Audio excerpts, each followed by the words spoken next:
Okay, move on to the next presenter, Husna from Chemical Engineering. She will present on the topic ultrasonication and food technology. Assalamualaikum and a very good afternoon to all of you. My name is Husna and I'm from Chemical Engineering Department, and today I will be presenting about the ultrasonication in food technology. As we all know, in today's world there are lots of new technologies that have been invented and have been developed by the researchers.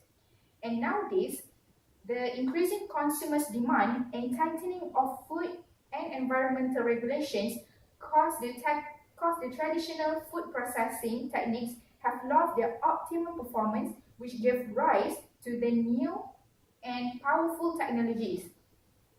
And ultrasonication is one of the new, fast, and emerging green technology in the field of food science and technology.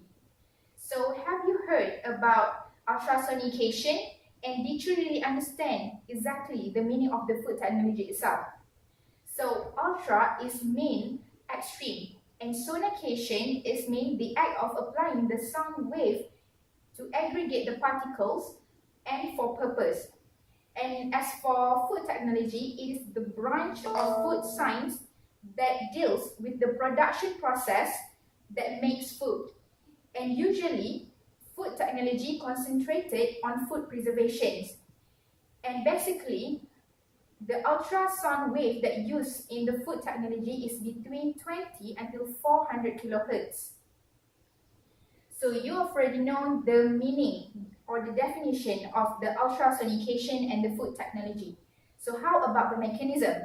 So basically, the mechanism is when the ultrasound is used in liquid system, it causes the acoustic cavitation, which is a phenomenon of generation, growing, and eventual collapse of bubbles. And as the ultrasound wave propagates, the bubbles will oscillate and collapse, which cause the thermal, chemical, and mechanical effects. And during these sonication treatments, there are two types of bubble which will be produced based on their structure. And the first type of bubbles is the non-linear bubbles, which is large bubble clouds that form with equilibrium size during pressure cycles, and it also known as a stable cavitation bubbles. And as for the second type of bubble is the non-stable bubbles.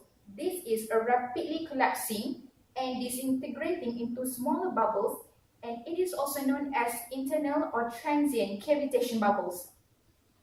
So previously you already know the definition, the mechanism, and now we've gone to the main part of my presentation, which is the application of ultrasonication in food technology. In the real world, there are lots of food technology that use the ultrasonication, but for my presentation, I will only explain to you a few examples of it. And the first one is meat technology. So, large number of application of ultrasonication treatment in meat technologies. For example, like reduction of meat toughness due to large proportion of composition of the connective tissue. And instead of that, it can also help in tenderization of the meat products. And the second example is the ultrasonication in fruit and vegetables processing. And this technique is used to maintain the pre- and post-harvest quality attributes in fresh fruits and vegetables. And besides, it also considered as a substitute for washing of fruit and vegetables in the food industry. Instead of maintaining the freshness and substitute for washing, it also improved the nutritional value of fruit juices, and it has been proved and reported in China that this technique can retain the fresh quality, nutritional value, and microbiome in guava juice, orange juice, and tomato juice. And this technology also can recover the nutrient loss occurred during blanching, which result in achieving the collaborative benefit of both techniques. And at certain frequencies, which is between 20 and 40 kilohertz, the fruit and vegetables that are produced are free from contamination. And as for when the frequency is applied on strawberry at 440 kilohertz, the fruits that are produced will reduce in decay and infection, and at the same time it can maintain the quality. As for the last example, the ultrasonication treatment in dairy food and honey. So basically, this ultrasound treatment is applied in dairy industry for removal of fat from dairy wastewater using enzyme, which is lipase, as a catalyst. And this technique also is used for cutting of cheese blocks and alter functionality of dairy proteins, homogenization, which involve minimum loss of flavor, and it is also considerably as a savings of energy. And as for honey, this technique will use a velocity of ultrasonic wave propagation in order to differentiate between the types of honey and to determine the adulterization of the honey itself. And at the same time, it can evaluate the type of protein and aggregate the state and size in the honey itself.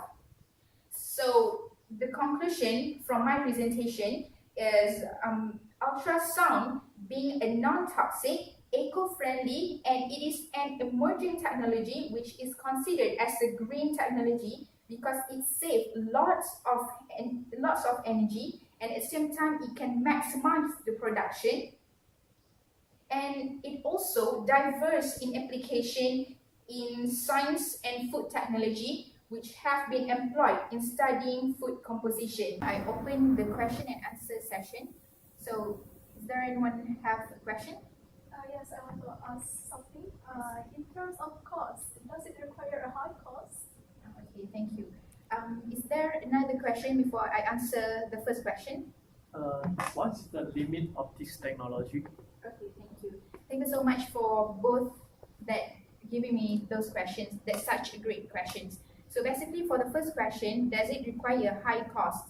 So since this technology has been developed and it has been used in worldwide, so this technology is used a small cost, and instead of that, it's also saving the energy and it can reduce the use of the labor.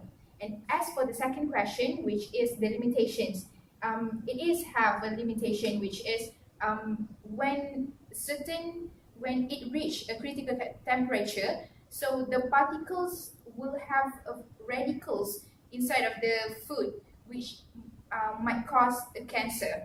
Basically, that's all from my presentation, and thank you.